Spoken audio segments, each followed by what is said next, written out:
Halo, nama saya Stefan Ponto. Saya adalah penulis dari buku The Art of Destruction atau Seni Kehancuran. Nah, ini merupakan sebuah pengenalan singkat dari buku yang saya tulis. Nah, The Art of Destruction sebenarnya adalah kumpulan tulisan yang saya tulis jauh di 2017 lalu.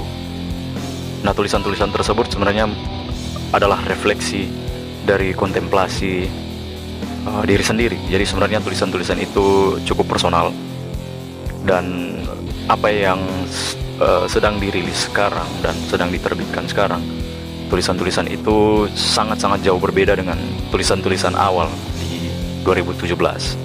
Sebenarnya saya tidak berpikir untuk menerbitkan buku ini karena memang buku ini sangat sulit untuk dipahami, terutama kepada kebanyakan orang. Di band saya sendiri yaitu Northorn, banyak orang yang salah merepresentasikan atau orang salah memahami latar belakang pikiran saya. Makanya buku ini mungkin bisa menjadi suatu referensi.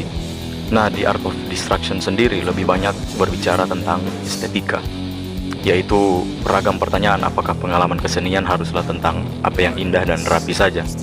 Itu jelas tertulis di pengantar yang dijabarkan dengan baik oleh sahabat saya, yaitu Swadi Sual, yang merupakan penulis esai pengantar di buku itu.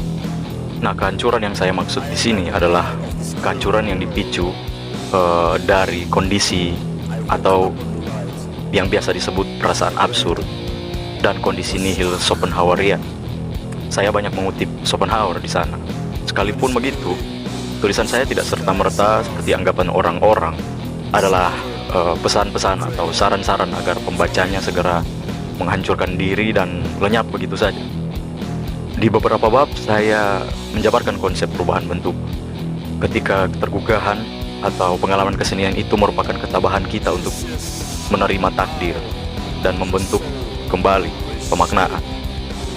Bahkan di kasus terekstrim, kebencian terhadap diri sendiri pun bisa menjadi tujuan agar seseorang dapat melanjutkan hidup. Tentu saja buku ini merupakan tulisan-tulisan personal saya yang berawal dari kumpulan tulisan yang saya tulis di 2017.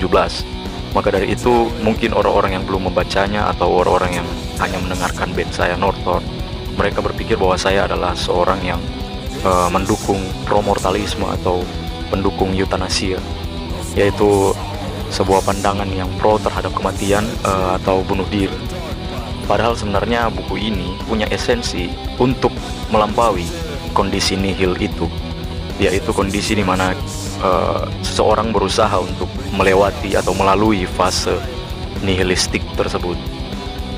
Nah, dengan cara membentuk kembali pemaknaan, sama seperti filsafat-filsafat eksistensialisme pada umumnya. Sebenarnya saya juga banyak mengutip di sana Albert Camus, Sartre, Nietzsche dan lain-lain. Berbicara mengenai korelasi antara tulisan di dalam prosa The Art of Destruction dengan album Northorn yang sebelumnya, yaitu dengan judul yang sama, The Art of Destruction. Sebenarnya album Northorn The Art of Destruction adalah hasil render dari tulisan-tulisan di dalam buku The Art of Destruction, tapi memang lebih menekankan kepada kondisi nihil Schopenhauerian.